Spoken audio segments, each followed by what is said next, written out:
Your questions, our answers. Welcome to another episode of Hogwash. Casey and Way asks, "That was a good video. Professional quality of work.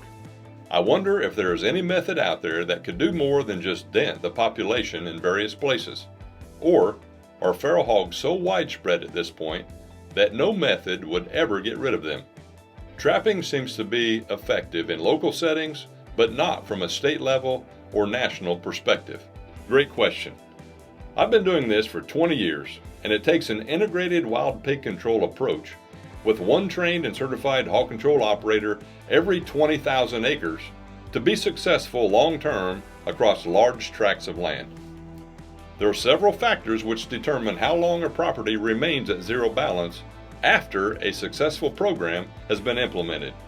Future reproduction and migration would have to come from adjacent properties, since an effective control program would prevent escapes, method education, and reproduction from the entire generation of pigs living on the controlled property. So, are neighboring landowners implementing a successful control program? Are there enough hog control operators in the county to effectively implement control programs across 250 or 500,000 acres? Has the state passed legislation to stop intrastate and interstate transportation of feral pigs? How well are law enforcement personnel enforcing these rules in the state? Are judges and the court system prosecuting criminals breaking the rules with heavy fines? How many criminals are illegally transporting and releasing new feral pig populations in the county? The amount of time a property remains at zero balance greatly depends on the answers to these questions. Ron Stopfer 2315 asks, "What happens to the killed hogs?" Well, Ron, this is our most frequently asked question.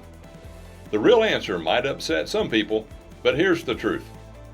The U.S. Department of Agriculture does not allow wild pork donations directly to food banks due to swine brucellosis and the pseudorabies virus. Feral swine can be eaten, but it is very important to thoroughly cook wild pork to 165 degrees. Some feral pigs harvested by hog control operators are either processed by guests or donated to local families and churches for food. However, the total number of wild pigs we successfully donate has no bearing on the number of animals we must euthanize annually.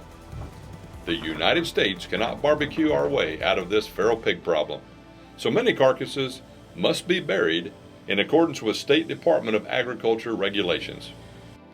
Some viewers ask us about donating pig carcasses to a zoo, but keep in mind, about 20% of feral swine in the United States test positive for the pseudorabies virus, or PRV.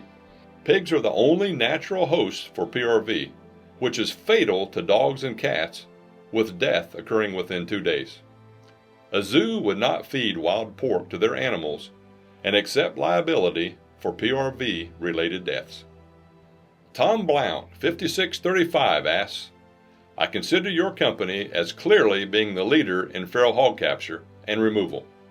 What are you doing around the net traps, which do not require any gate drops, can be installed almost anywhere with limited manpower, and seems to work on trap-shy hogs?"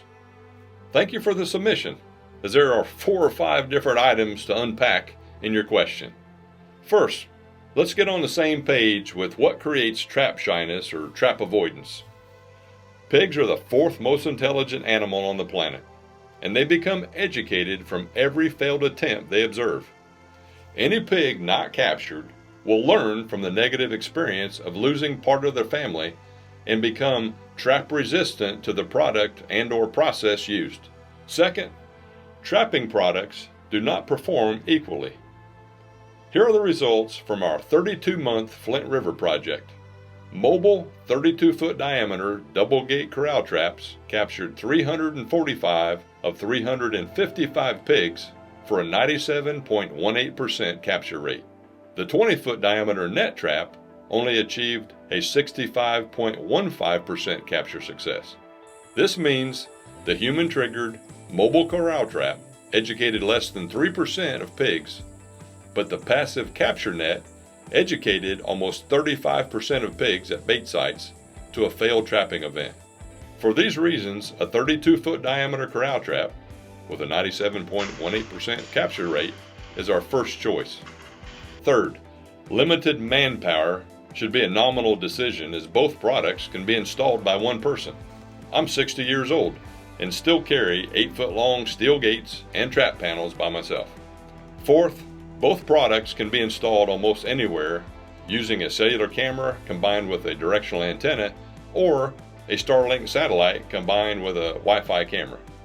Now that these 4 issues have been discussed, I'm understanding your overall question to be, what are we doing to improve the 65% capture rate of a net trap?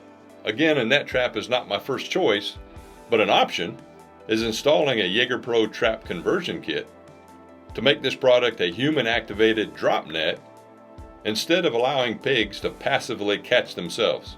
This sow and 4 pigs could have rooted under the net from any direction, but chose to walk around the trap and enter through the lifted opening.